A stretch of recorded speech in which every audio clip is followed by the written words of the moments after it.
Then I shall duly sign.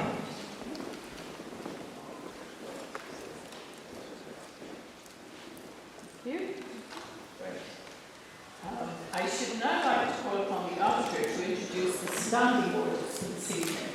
So your speeches are 7 minutes in length, but guest speeches are allowed to address the House for 10.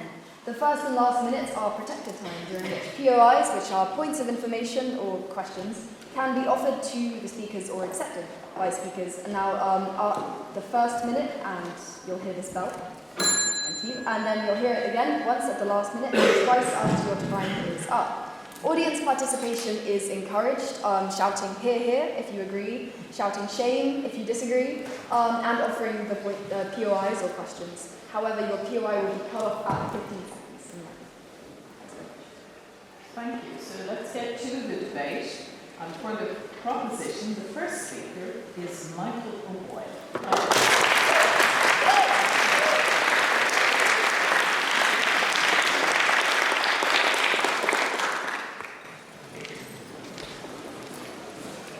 Good evening, Mrs. Fitzgerald, Madam Auditor, ladies and gentlemen. When I found out I was speaking in support of the EU Army tonight, I'm not ashamed to admit that I got quite excited. It seems that this is a motion which is becoming more relevant every day given the current state of international politics. With war once again plaguing Europe, I think it's important that we do have a serious conversation about the EU's military capabilities. And as leaders in discourse for over 250 years, I'm sure Ursula von der Leyen with the rest of the world is waiting with bated breath to hear the Hist decision on the topic of it. And especially given the caliber of speakers we have tonight to weigh in on this debate. 2 seasoned politicians with plenty of experience in the actual military and the European Parliament respectively, and of course 3 second-year PPES students who understand their own voice. I should say that's going to be it for the jokes from me tonight. I do apologise, but in all fairness, if you wanted to hear bad stand-up comedy, you should have gone to the film. I mentioned the current state of global politics, and I think it's important to dwell on this for a minute. It should come as no surprise that we're living in the beginning of a global order dominated by 3 major powers: the United States, Russia, and China. Each of these states have unfathomably large militaries, in which they've been investing more and more over the past decade, to the point that no other military in the world can hold a candle to them. And not only that, they also have an unparalleled influence on the global economy. The US is obviously the largest economy in the world. China is this production powerhouse integral to global supply chains, giving it worrying economic leverage. While so many countries are dependent on Russia for their supply of oil, natural gas, and wheat. Unsurprisingly, their power also extends to an ability to control the actions of other smaller nations. For example, China is investing enormous amounts of money in developing countries in Asia and Africa through things like its Belt and Road Initiative, in order to create an economic dependence that they can use to expand their sphere of influence. The point that I'm making is that none of these countries would be in the dominant position they are today without their serious military strength to back them up. Other countries like Japan, Canada, or Brazil aren't viewed on the same level because they don't represent a comparable military threat. The question we need to ask ourselves tonight is how much influence we want these 3 countries to continue to have in international politics. Because if left unchecked, they will divide up geopolitical power amongst themselves and Europe will fade into comparative obscurity. The thing is, the EU is big enough to secure an equally powerful position in this new world, but in order to do that, we have to be taken seriously in the international arena. Now you're probably thinking, but Michael, we're the EU. Of course we're taken seriously on the world stage. But I think recent events have dispelled this notion. Just look at how Donald Trump interacts with European leaders, using every meeting, every handshake as an opportunity to display dominance in a way that he doesn't with Putin and Xi Jinping. No thank you. Russia has made it equally clear that it doesn't have any respect for Europe. They feel perfectly comfortable sending their navy into Ireland's economic exclusion zone as a show of strength. I mean, the fact that they launched a full-scale invasion of a country bordering the EU with no fear of repercussions shows just how weak they think we are, and I'm worried they might have a point. Why then is it important that the EU increases its position to match these countries? In short, to defend and promote our values and secure our economic interests.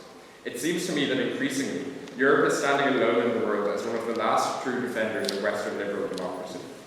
The victory that was won by liberalism with the fall of the Soviet Union and the age of democracy it heralded now seems a distant memory.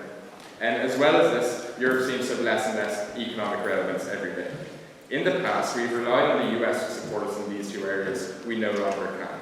If the last decade has shown anything, it's that the US is inconsistent. Their commitment to liberal democracy and opposition to authoritarianism can no longer just be taken for granted. Equally, Trump's campaign of tariffs has shown that we can no longer be over-reliant on the US to support us economically and back us up in trade negotiations. We've also relied on the UN to champion our values, but the sad reality is that the UN is effectively irrelevant. Powerful countries don't care about it precisely because it's incapable of posing a military threat. All it has is its ideas, but ideas have to be backed up with strength. This goes back to a basic human need for the potential of force in order to defend your beliefs. If ideas alone were enough, it wouldn't have taken a world war to defeat fascism. What then would an EU standing army change about our place in the world? I think an EU army in this sense would serve its function by simply existing. It would show the world that Europe means business and is united in its pursuit of its goals. International politics is based on respect, and what do leaders like Putin, Trump and Xi respect if not strength? If they don't see strength, they will see weakness and will try to exploit it. Therefore, if we want to have power in our relationship with these countries, we need to show them that they can't walk all over us. And the best way to do this is by creating a united EU army. No, thank you. Currently, the EU's military force is divided amongst 27 separate militaries of different sizes and no coordination or shared objectives between them. We have the numbers, but we're just not working together and therefore cannot be an effective military power. An EU army would also change the way democracy is seen around the world. What does it say to smaller developing countries if the biggest global powers are mostly undemocratic regimes, while liberal Europe is weak in comparison? It says that democracy isn't successful and doesn't make a country strong, and this is a dangerous narrative which we as Democrats need to actively combat. Now don't get me wrong, I'm not advocating for war, or even the use of an army beyond defence and peacekeeping, which I think would probably be impossible anyway. But as I said, an EU army, by virtue of its existence, would show the world that we're capable of winning a war, and therefore the optics alone would drastically increase the EU's capability, or the EU's ability to stand up for itself and to further its goals. The opposition tonight will tell you that Europe needs to stand up and be a voice for peace. The problem is that we can't be a voice for anything if we're not taken seriously on the world stage, and we won't be taken seriously on the world stage unless we represent a credible, united military threat. And the only way to do this is by creating a united military, by creating an EU army. I agree that Europe needs to be pacifist, but there's no point in us being an example of pacifism if we're not capable of violence in the first place. If I promise not to shoot you, that promise says nothing about my character unless I actually own a gun. With all that being said, when this debate is over, vote for strength, vote for Europe, and vote proposition. Thank you very much.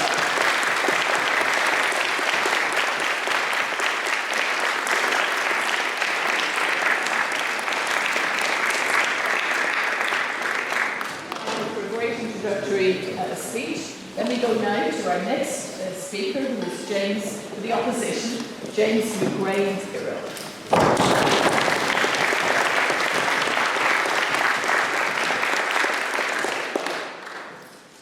Good evening, ladies, gentlemen, and our esteemed guests. I was invited here today, I assume, because I am overwhelmingly Euro-optimist. I rave about how brilliant my degree in European Studies is.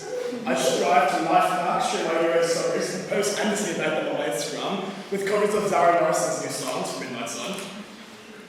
And the best year of my life ever was my year abroad in Paris, which was my Erasmus year, and only made possible through the great work of the European institutions.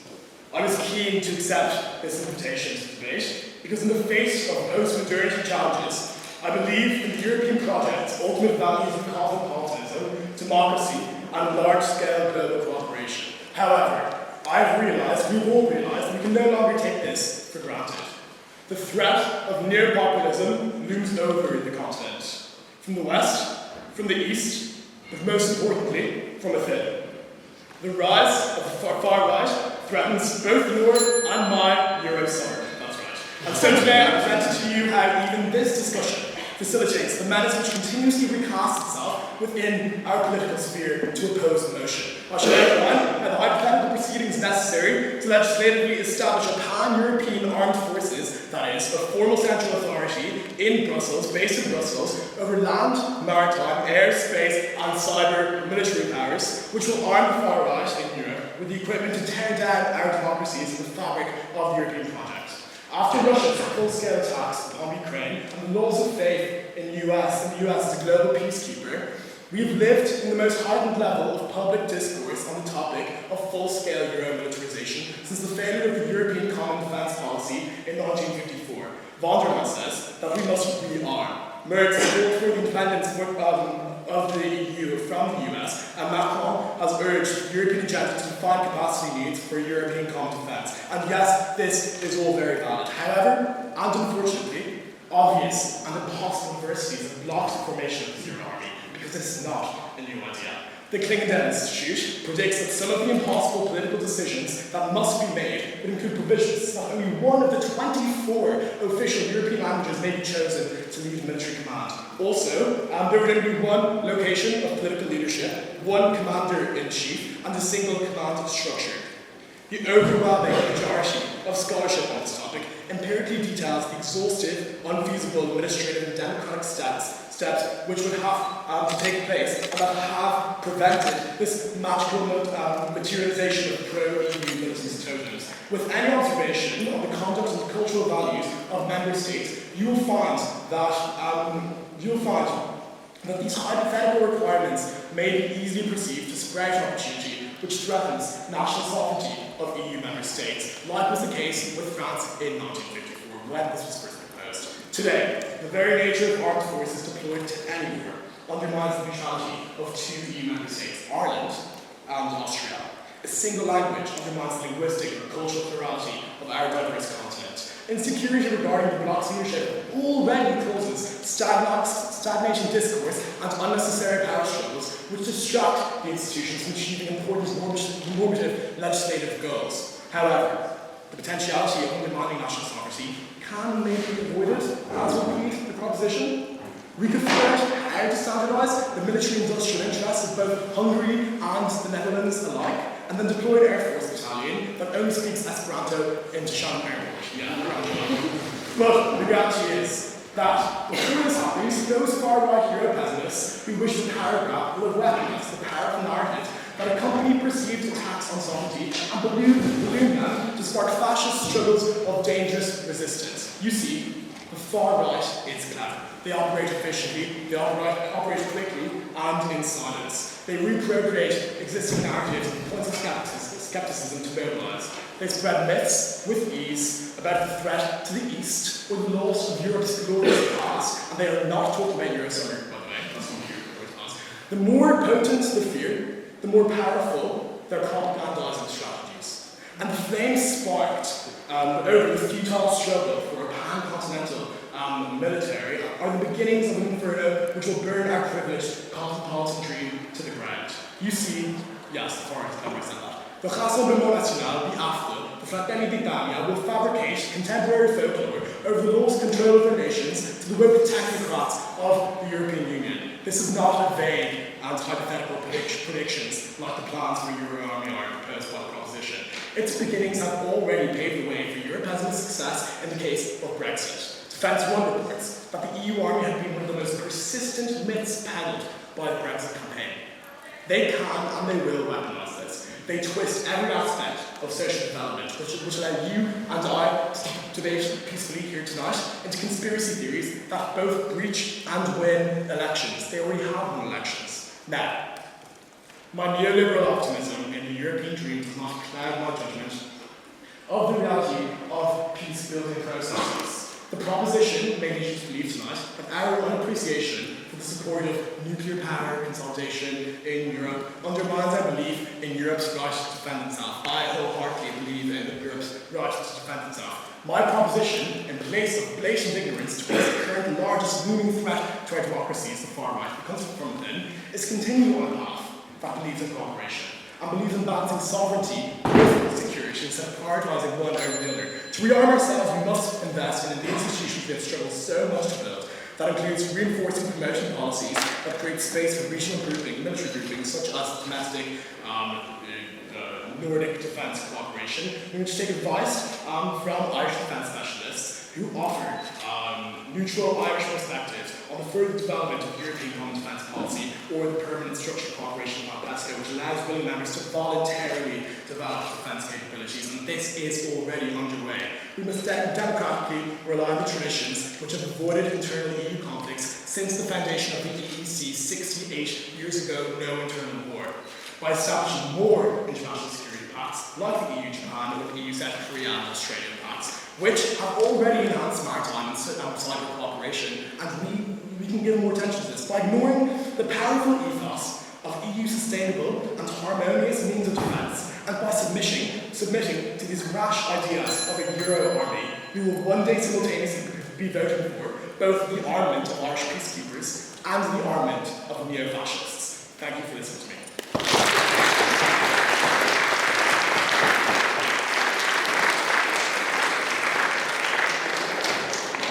For that fine speech. And for the proposition, we now have Maya Noam.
Demonstrations against increases in military spending across the continent tell us that European citizens do not feel the direct threat of military encroachment. The average voter hears 5% of GDP and thinks, oh great, so now I can't afford rent, and now we have more fighter jets that I can't even see.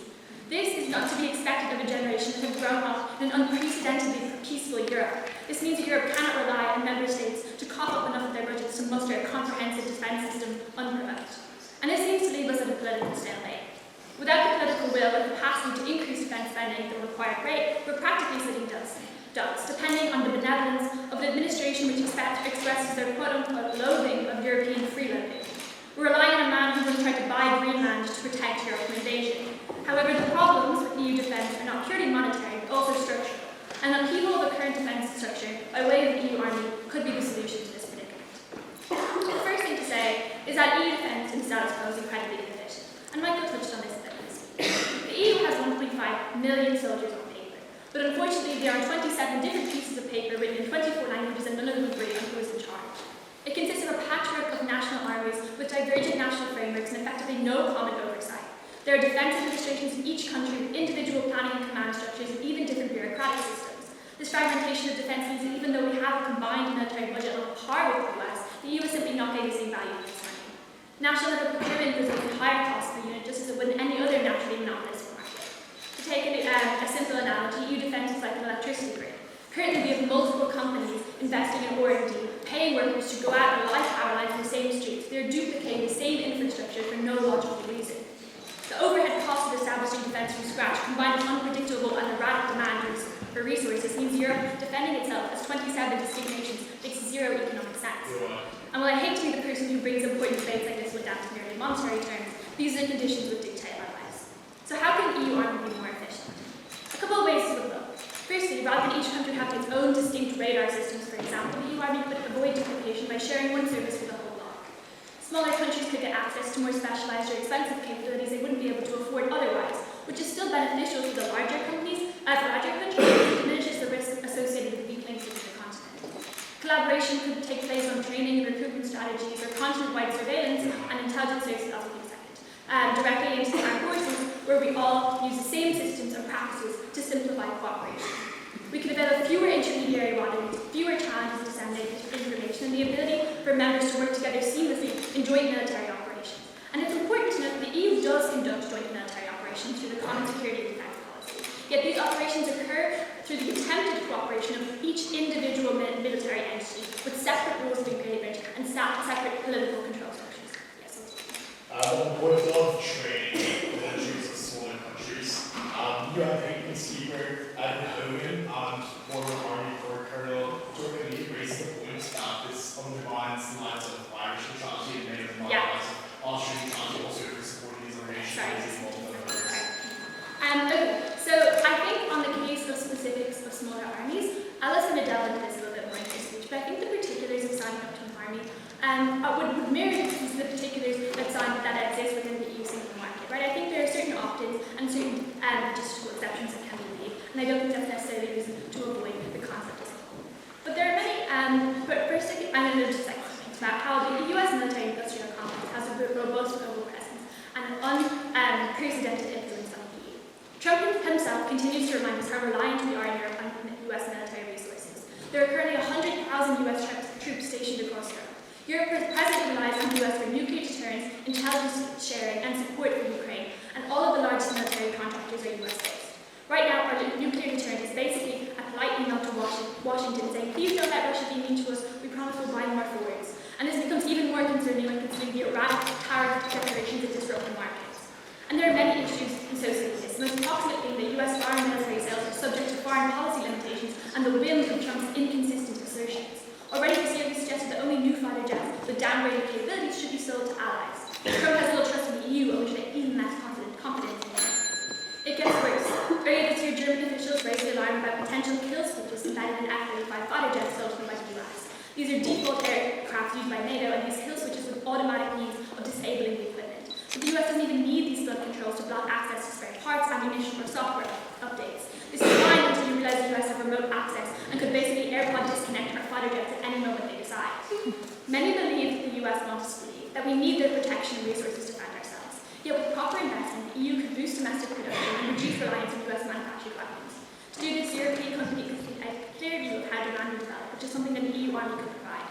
With a clear prospect of incoming demand as well as a first mover advantage on new military technologies, the distribution of military spending could shift gradually to European suppliers of equipment. Advantage of such a shift within the EU single market would include much more intense competition and reduced costs for national budgets. Donald Tusk summarized it earlier this year. He said right now 500 million Europeans are begging 300 million Americans for protection from 140 million Russians who have been unable to overcome 50 million Ukrainians for 3 years. We are severely underutilizing the resources that we have. The military threats to Europe today are not as insurmountable as they may appear, not yet, and ultimately collaborative EU defence is feasible. It's just a matter of strategic resource allocation and cooperation.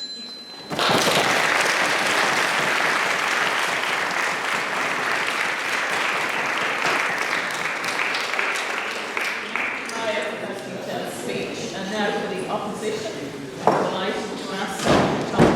to address us.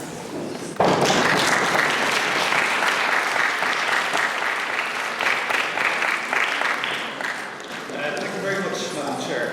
Can I ask just before I begin, is there anybody here from Canada? Anyone from Canada? Any Canadians? Good, don't worry. So, I was born in 1966. And 100 years before that, in 1866, the Irish invaded Canada. Yes, my friends, the Fenians, ultranationalist and very secretive organisation, invaded Canada. Didn't work out very well. Their plan was that they would exchange Canada then for Irish freedom. What were they thinking? What were they drinking? Because you don't mess with Canada. As far as I'm aware, they're the only country that's crossed the border into the United States and burnt the White House to the ground in a moment of anger. Why they wouldn't do it again. Come on, Cameron. So the same, if you like, thinking that informs a group of Irishmen and women to invade Canada is that which informs the idea that we should have an EU army. Listen up. The Europeans armed themselves twice in the 20th century with apocalyptic outcomes. If Europe goes down the road of trying to format its own military, it will end in tears. Your tears. Because you're Gen Z and Gen Alpha, and that's the grand design. My generation, I hope I get out of here in one piece, Gen X have betrayed you.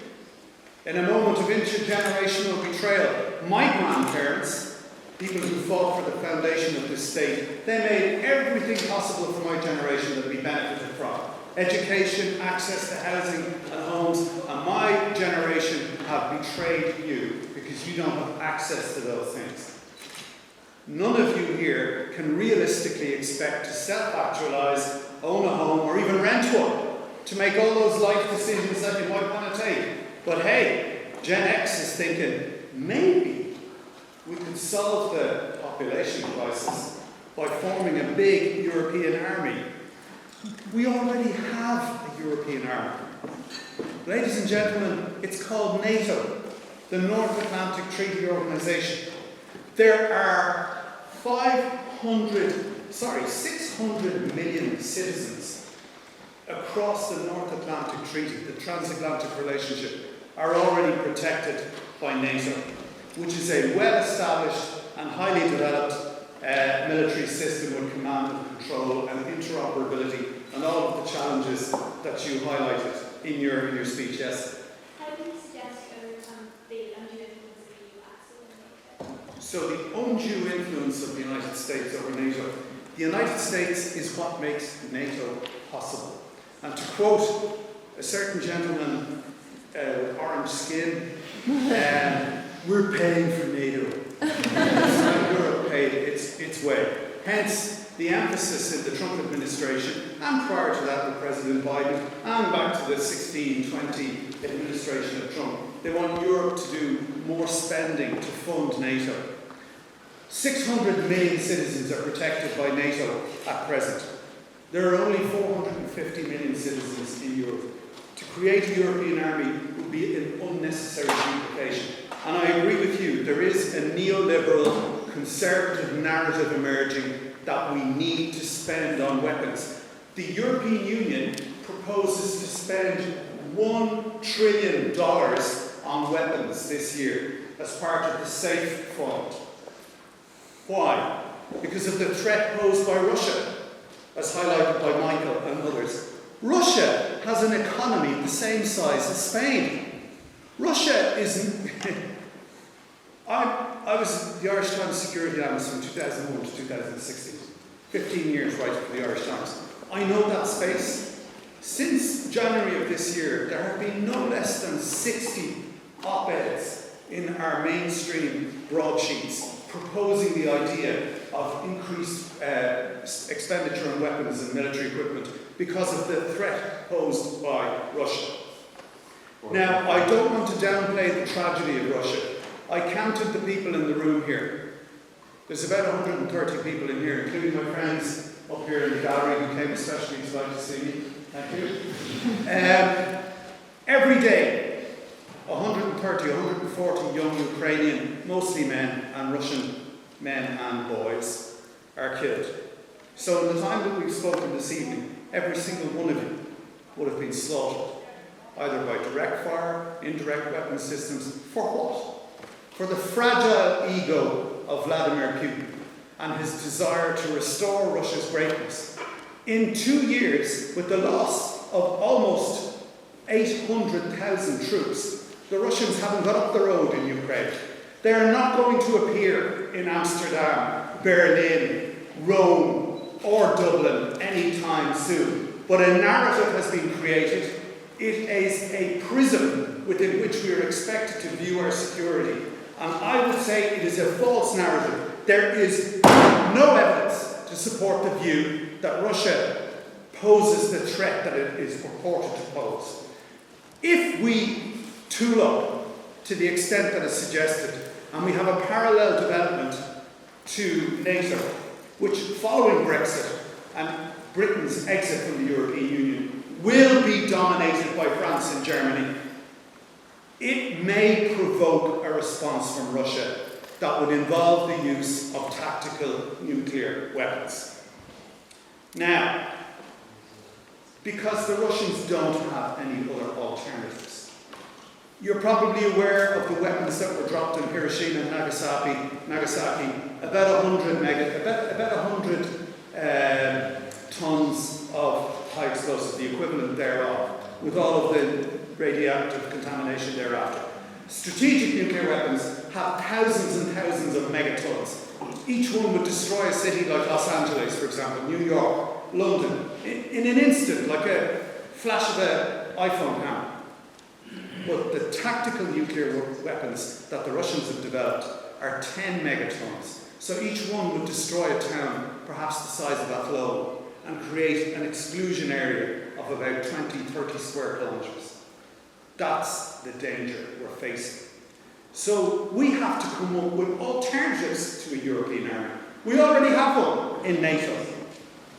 And what I would suggest is that Ireland needs to build on its neutral status, our militarily non-aligned status, because we can demonstrate and act as impartial arbiters in growing international disputes. There is also a false narrative contained in our popular discourse that we should be ashamed of our neutral status, that our European partners frown upon. Ladies and gentlemen, they don't care. They simply don't care.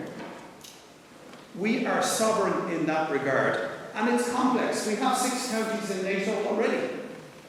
Our concern should be what happens next on this island in the next 15 to 20 years. Because whatever the outcome, we're going to have some kind of an all-islands situation or a settlement. Will it be a hybrid?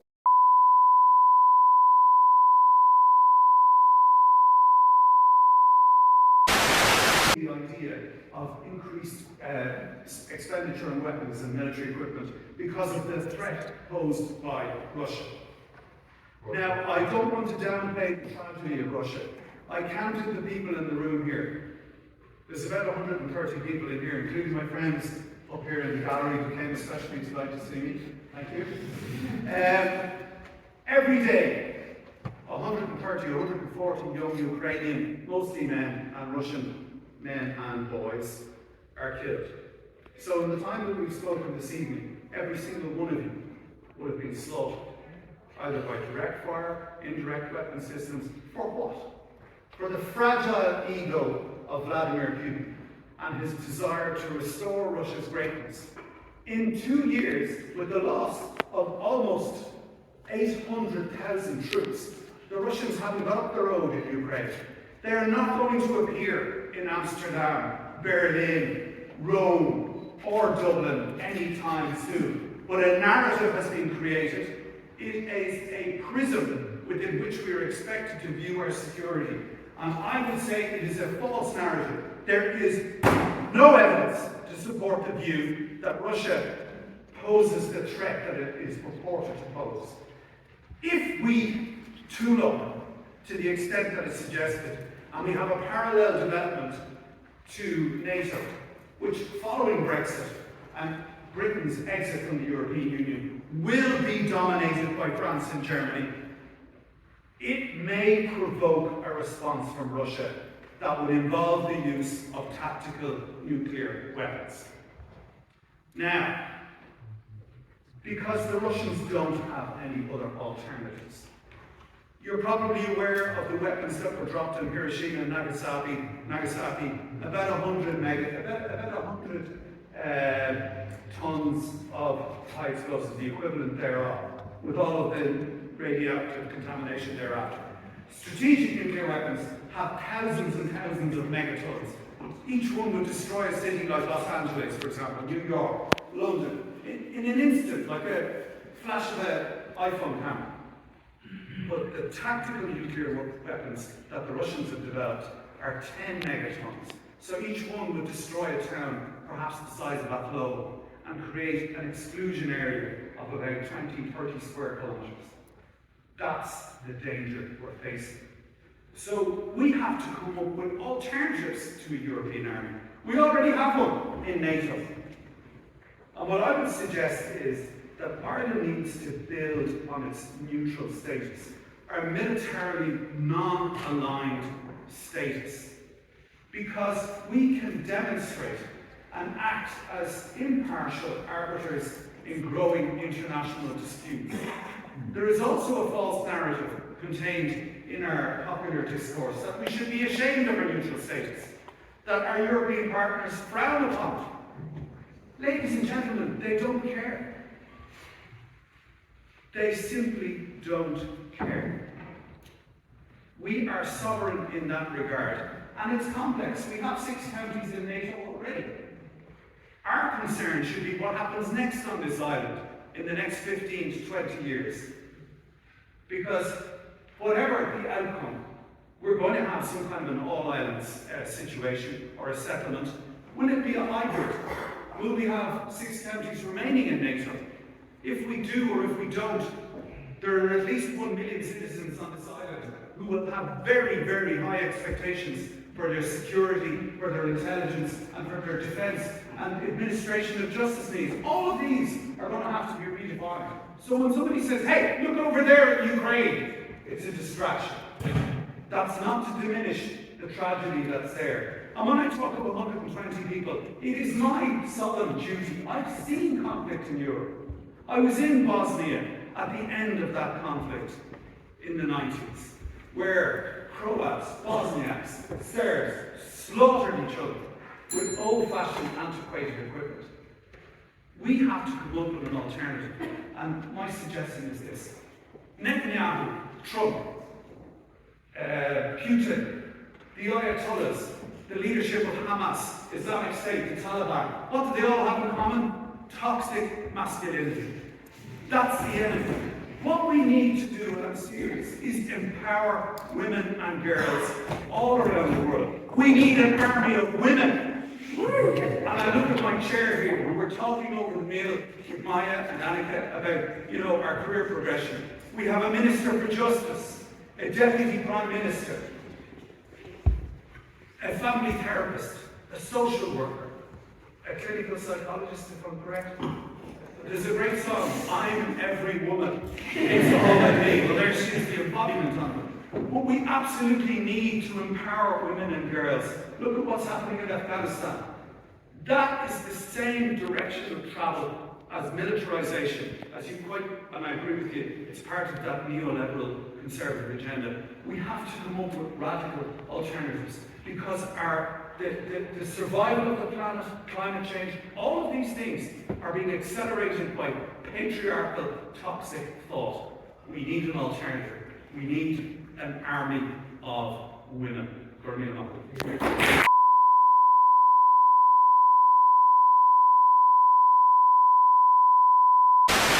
Picture the following. It's 2027 and Russian forces have penetrated the borders of Poland, Finland, and Latvia. Defenses are overwhelmed, Europe in a state of disarray, and across the Atlantic, Donald J. Trump is playing golf on the White House lawn. Now, don't get me wrong, in the case of Russian aggression, I would not hold it past my German grandmother to whip out a two-pronged attack with a frying pan that dates back to the Weimar Republic. However, this prospect does seem less than ideal on more than one occasion, seeing as Germany's Bundeswehr currently only has enough ammunition to last for 2 days of battle, and the British military, Europe's biggest defense spender, has even considered removing historic rocket launchers from museums to donate to Ukraine.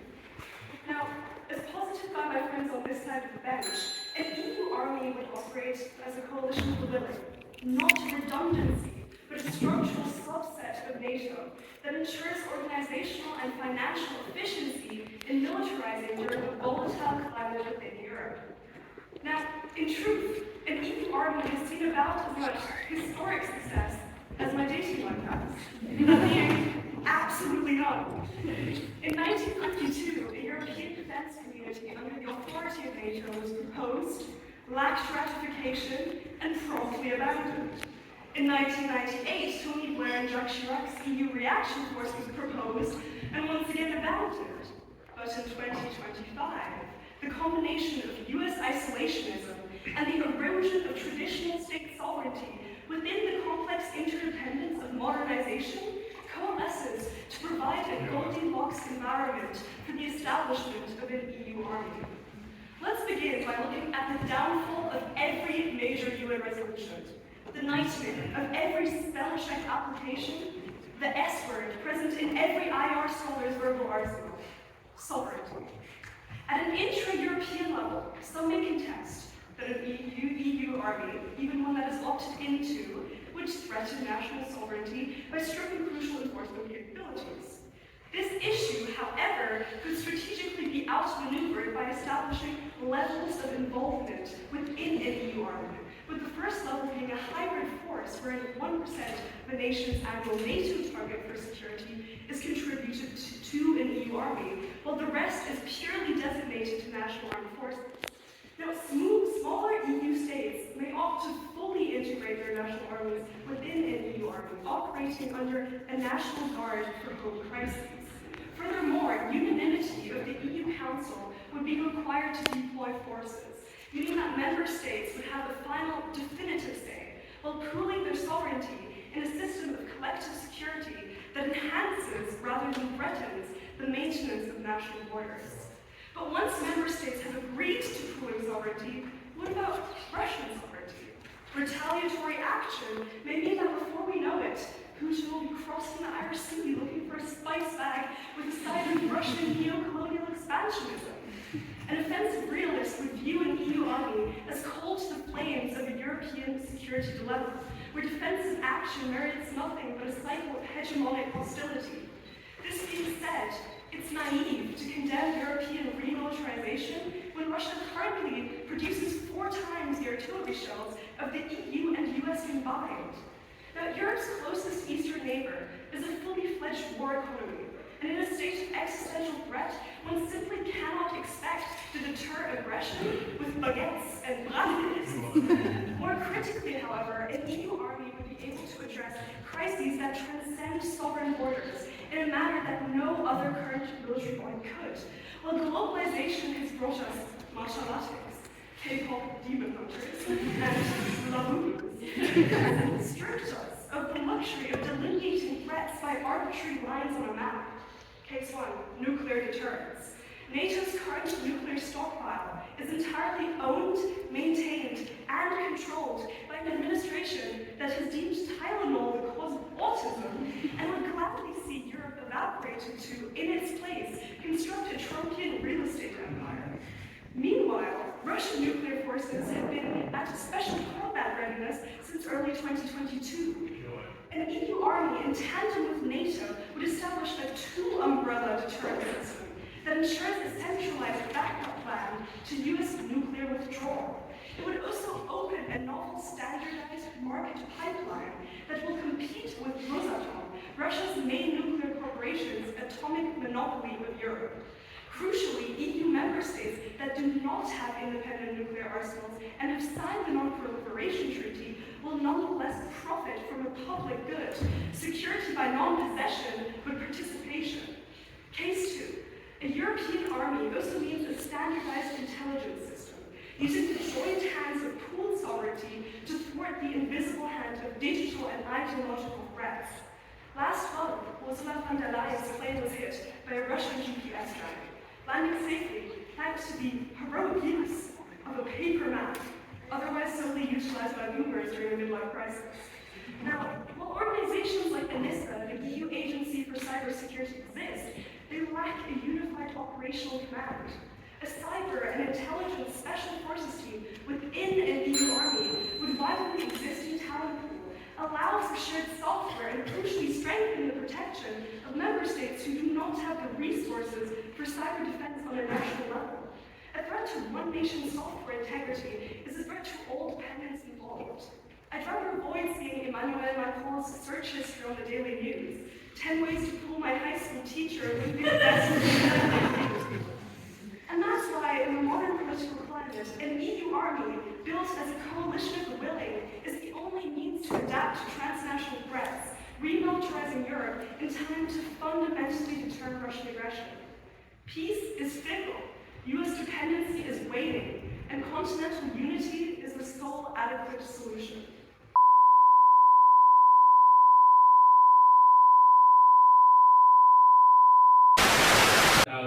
That when we talk about the idea of an EU army, we are talking about more than social cohesion and security.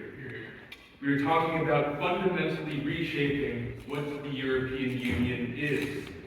When we stand here and ask ourselves whether this House should support an EU army, we must really consider what such a motion implies. It is easy to hear the word army and interpret it superficially, to understand an army as an instrument of protection and forget the human lives that make it function. When we stand here and ask ourselves whether this House should support an EU army, we must ask ourselves what such an army would protect, what cause it would fight for, and what ideals it would represent. When we stand here and ask ourselves whether this House should support an EU army, we must ask ourselves whether we are ready to abandon the peace project that has defined our continent for close to a century. Let me remind the House of what an army is and what an army is trained to do. An army is not a symbol of unity. It is a mechanism of force built to project power, to fight, and to kill.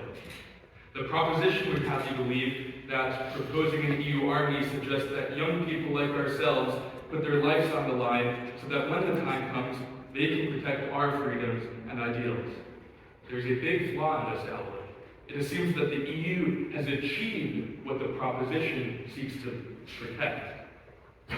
Young people expected to form an army cannot buy a home, cannot get jobs, and lack sufficient education. Why should we demand these young people be ready to die for a union that does not yet treat them equally across all 27 member states? Article 3 of the Lisbon Treaty lays out the aims for the European Union. I find no mention of an army and the values of our union. What I do find is a striving towards peace, towards economic equality, towards equal opportunity for citizens amongst member states. Now, have we achieved these ambitious goals? In 2024, Eurostat, the statistical office of the European Union, reported that Luxembourg had a GDP per person over 3.5 times higher than Bulgaria. We see similar trends in education, where in Romania, only 23% of young adults have completed higher education, compared to Ireland's 65%. Unemployment among young people remains over 20% in countries like Spain and Greece, compared with just 5% in Germany, and life expectancy in the EU still differs by up to 10 years between member states. The evidence is clear. Citizens' prospects still heavily depend on where they are born. So I reiterate my question. Have we achieved our union's ambitious goals? We have not. So why should even a cent that could be invested in our union's prosperity, our infrastructure, our healthcare system, our environmental goals, why, I ask the proposition, should even a cent go towards an army that is to protect the ideals we haven't even achieved across our union? An EU army might sound like a step towards unity, but in practice, it would concentrate power in the hands of the largest member states. France, Germany, and Italy already dominate Europe's defense spending and industrial capacity. For countries like Ireland, Austria, or Malta, which value neutrality, an EU army would mean surrendering national sovereignty to central command in Brussels. It risks turning equality among member states into a hierarchy of power, where the small must follow the military ambitions of the strong. Social and economic cohesion, the true goals of the Union, would be sacrificed to the profiteers of the military-industrial complex, whose gains depend on conflict, not peace. Europe should never allow its unity to become a business model for those who thrive off the threat of war. I'm not arguing that socioeconomic equality amongst member states can be achieved overnight, but it is these issues we should be focusing on. For let me remind you what this ambitious project rests upon. It is a vow to never bring bloodshed and destruction to our continent again. On the 9th of May 1950, the 5th anniversary of the end of World War II, the European Coal and Steel Community was proposed via the Schuman Declaration. In order to prevent the possibility of another mass-scale war in Europe, French and German coal and steel production was pooled together, making war materially impossible. This was a compromise so significant that it had directly led to the longest uninterrupted period of peace on this continent in 2,000 years. This was the precursor to the EU, the path that would make continental war unthinkable. The very seed of the EU was anti-militaristic. Decades of diplomacy have provided us with a Europe entirely different from any conceivable past. A Europe in which aversion has been replaced with collaboration, with compromise, with a willingness to meet each other in the middle. And yes, the core of this pan-Europeanism, the fabric that connects our different nationalities, rests upon a shared vow. A vow that the destruction and suffering our continent has seen shall never return. The proposition may argue that today the aggressor lies without. And yes, Russia's invasion of Ukraine rightfully poses questions of collective security. But let us remember that it is not in our interest to see Russia as the other. Collective security is not one-sided. Russia made diplomatic efforts of its own in the early 2000s when they sought to reform the Organization of Security and Cooperation in Europe to strike a new collective security balance in the face of NATO expansion. This amounted to nothing. And while I in no way condone the invasion Moscow has instigated thereafter, it is not in our interest to draw out a brutal war. Diplomacy is what has defined the success of our European project. To this day, we are yet to engage in multilateral collective security talks with Russia. If we are to protect our people, we will not do so by sending them into conflicts we have not attempted to solve through pen and paper. A person who believes in the European Union must first and foremost believe in peace, for this is what defines us. To go as far as to propose that we should turn a blind eye to our core values is to forget what we are. Europe already tried defining its relationship to the world at the barrel of a gun. History will teach you what this about.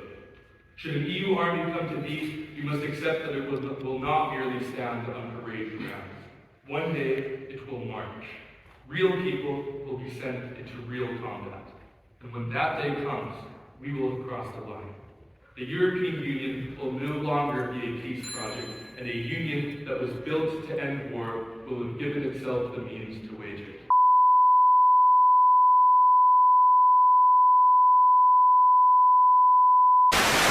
Those against, please vote nay. Nay! Wow. Let's do that again. All those in favour, please vote aye. Aye! All those against, not the same people, please vote nay. Nay!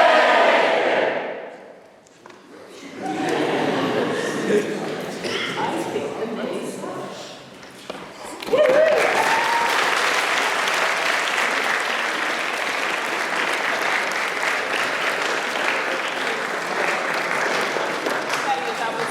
Close call.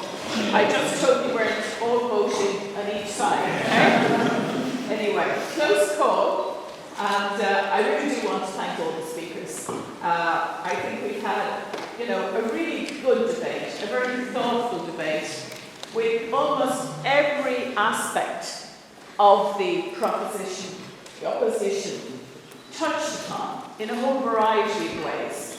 Very well researched, very practical as well. Some people focused on the values of the European Union, particularly the last speaker. I think that was very interesting. We also had very interesting points about NATO. We had points about what is the role. I think those for the proposition talked particularly about the kind of varying role you could have for an EU army. So whatever the merits of for and against, and whatever we decide to do, Europe decides to do in the future, I think that it is, in many ways, a finely balanced debate at present, but one we really need to have and talk about. And I think it bodes well for the future of our democracy here in Ireland and in Europe, but that we have this quality of debate here tonight on this topic. And you live, as young people, you're living in a period of absolute turbulence.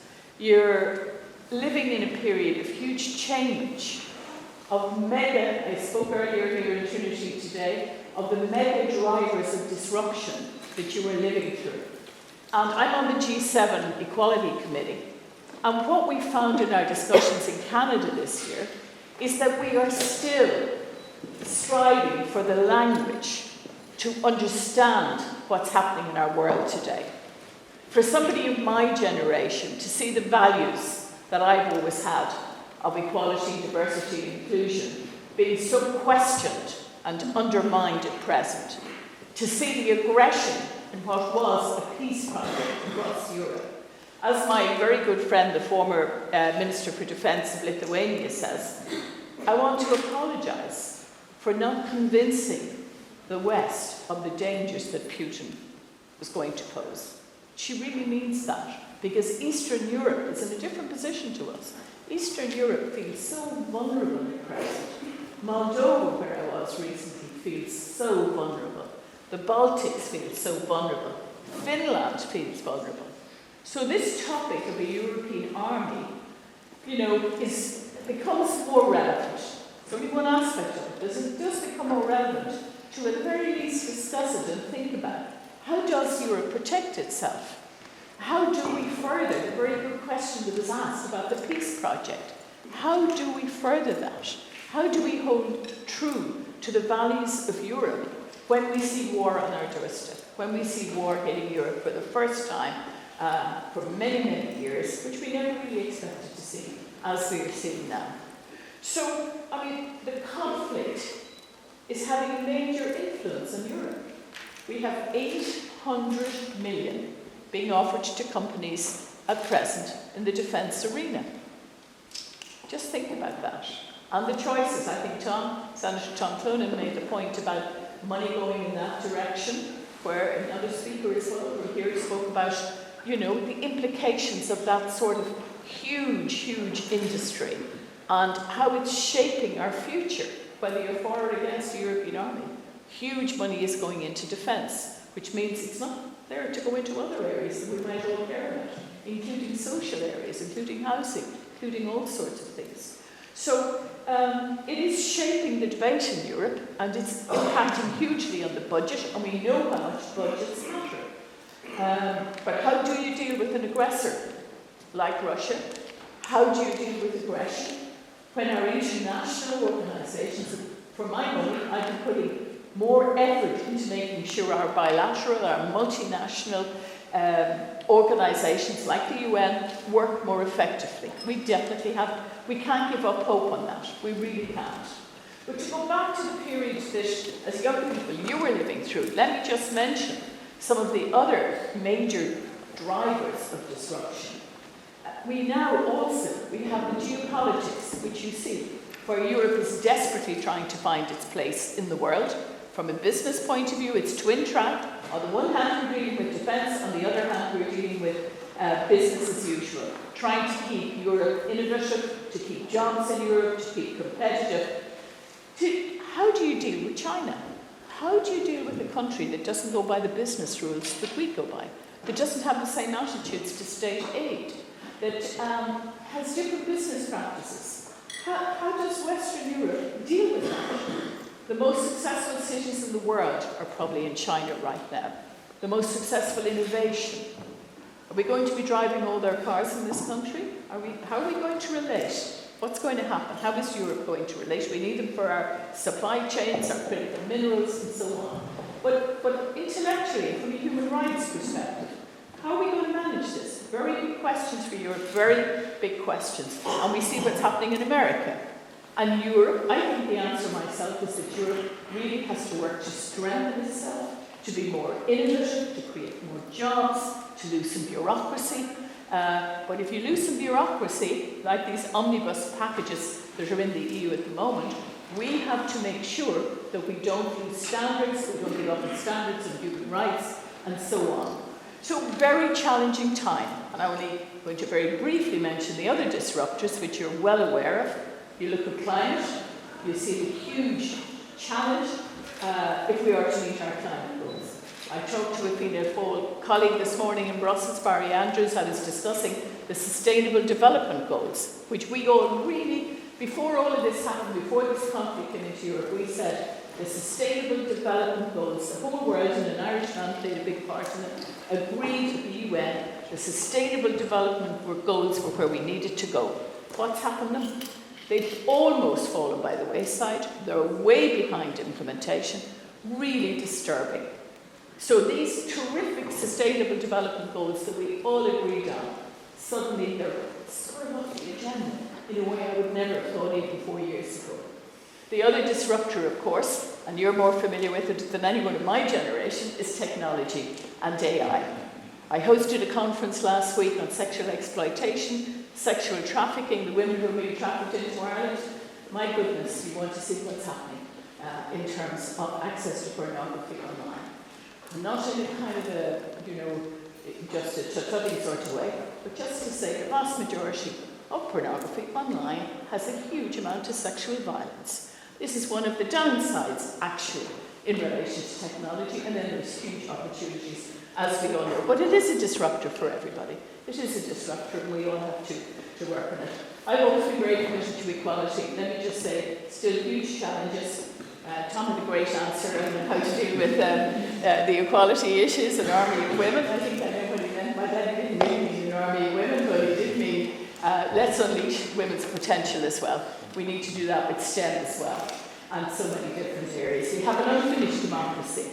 But let me say, I think the key, actually, to answering the question of the debate here tonight is to hold on to our values. It's to fight for our democracy, because democracy is under threat around the world.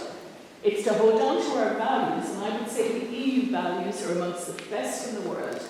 It's respect for the individual, respect for human rights, freedom of the press, and the rule of law. Look what happens when the rule of law goes. So I think we redouble our efforts in terms of our values, in terms of our democracy. We try and build peace projects around the world. We work to go back, very well put, I thought, to the original goals of the EU. You're still left with the problems of dealing with transgressors, with dealing with rogue states. And it is not easy to solve it, I have to say to you. If you see the drones that are being used, it's very tempting. You've got to match them. How do you manage that? What sort of cooperation can we have in Europe? I come from a military family, actually. My father was in the army. Tom was in the army at one stage. I do think there's an awful lot we can do with peace building and peace enforcement.